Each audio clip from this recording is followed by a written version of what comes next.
IIM Joker boys হোস্টেলে নির্যাতিতা তরুণী, কাউন্সিলিং সেশনের নামে ডেকে ধর্ষণ, কি বলবেন? আমি এই ব্যাপারে কমেন্ট করব না, কারণ মিডিয়াতে নিজেই নানা রকমের কন্ট্রাক্টের রিপোর্ট আসছে।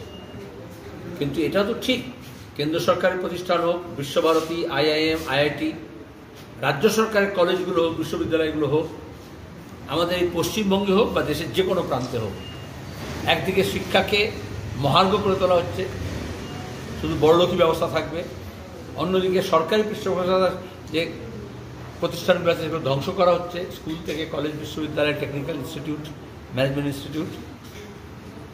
আর নিরাপত্তাহীনতায় ভুগছে ছেলেমেয়েরা, শিক্ষকরা, কর্মচারীরাও। সেখানে একটা থ্রেট কালচার, ভয়ভীতির রাজত্ব কায়েম করা হয়েছে। আমাদের রাজ্যে এটা পরপর একটার পর একটা ঘটনা, যেমন মিটু অভিযান হয়েছিল, দেখেছিল একবার যখন একজন বলেছিল অনেকে মিটু বলে জানিয়েছিল। এখন অনেক কলেজ থেকেই এ ধরনের অভিযোগ আসছে, এদের টিএমসিপির নাম করে গুন্ডা পোষা হয়, তোলাবাজ ঠিক করা হয়, এবং তারা অভিষেক মমতার সঙ্গে ডাইরেক্টলি তাদের সঙ্গে তার থেকে অ্যাপয়েন্টেড। যার ফলে কলেজ প্রশাসন, principal, vice principal, medical college হোক, ইঞ্জিনিয়ারিং কলেজ হোক, সাধারণ বিশ্ববিদ্যালয়, ল কলেজ হোক, তারা হচ্ছে তাদের একেবারে কাছে বাধা, একেবারে ছোটো জগন্নাথ। আর প্রত্যেকটা কলেজে ভর্তি থেকে, পরীক্ষা থেকে, পাস থেকে এগুলো নিয়ন্ত্রণ করে। এটা আইআইএমের মতো প্রতিষ্ঠান যদি হয়, আইআইটি থেকে অভিযোগ আমরা আগে পেয়েছি, অনেকগুলো মানুষের প্রাণ গিয়েছে, কিন্তু এটা আইআইএম জোকায় এরকম অভিযোগ আসলে একটা প্রেস্টিজিয়াস ইনস্টিটিউশন, আমাদের গর্ব কলকাতার, পশ্চিমবঙ্গে, এটা খুবই মারাত্মক। অবিলম্বে পুলিশকে সঠিক তদন্ত করতে হবে, সত্য বার করতে হবে, আর ম্যানেজমেন্ট প্রতিষ্ঠানকে বিবৃতি দিতে হবে যে আসলে ঘটনা কী।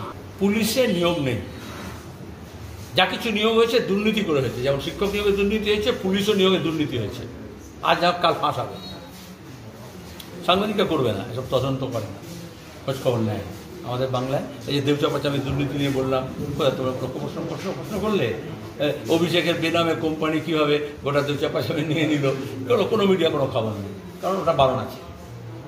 তোমাদের না, তোমরা তো কর্মচারী, আবার কর্মচারী নয়, তোমরা তো আবার কন্ট্রাক্টুয়াল, এখন সিঙ্গার। এই যে চাকরির ব্যবস্থাটাই পুরো তুলে দিয়েছে, পার্মানেন্ট কোনো জব নেই। তাহলে পুলিশের ক্ষেত্রে যদি পার্মানেন্ট কোনো জব না থাকে, আর তাকে যদি বলে রাস্তার মোড়ে গিয়ে তোমাকে পয়সা তুলতে হবে, তোলা তুলতে হবে, সেটা পুলিশ দেবে, সেটা কালীঘাট নেবে, কিন্তু ভাগ পাবে। আর সেখানে তৃণমূলী গুন্ডা বদমাইশদেরকে কিছুটা তৃণমূলের নানা রকমের উর্দি পড়িয়ে সিভিক করা হয়েছে, যারা শুধু ভোট লুট করবে, একটু খোঁচরের কাজ করবে, খবরাখবর নেবে, কে কী করছে না করছে ছবি তুলে জানাবে, পাঠাবে। আর দ্বিতীয় হচ্ছে এরকম এখন দৌরাত্ম, এদের মধ্যে একটা হতাশা বোধ কাজ করছে।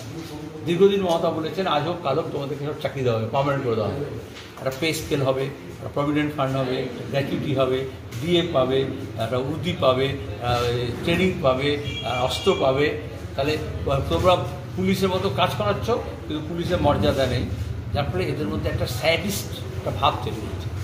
তারপর আরজিকর কাণ্ডে দেখেছো, অন্যান্য জায়গায় দেখেছো, যখন ফেসে যাবে কেউ তৃণমূলের ওপরতলার কেউ, তার সঙ্গে সঙ্গে একটা শিখণ্ডী হিসেবে তোমার গিয়ে সিভিককে দাঁড় করে দেবে।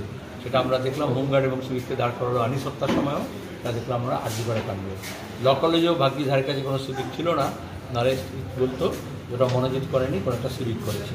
কারণ সিভিককে ওটা বুঝতে হবে যে তারা কেউ সব ওই মীনাক্ষী বলে যে তারা কেউ আইপিএসের আইজি ডিআইজির বাচ্চা নয়, মানুষের বাচ্চা, সে মতো কাজ করবে।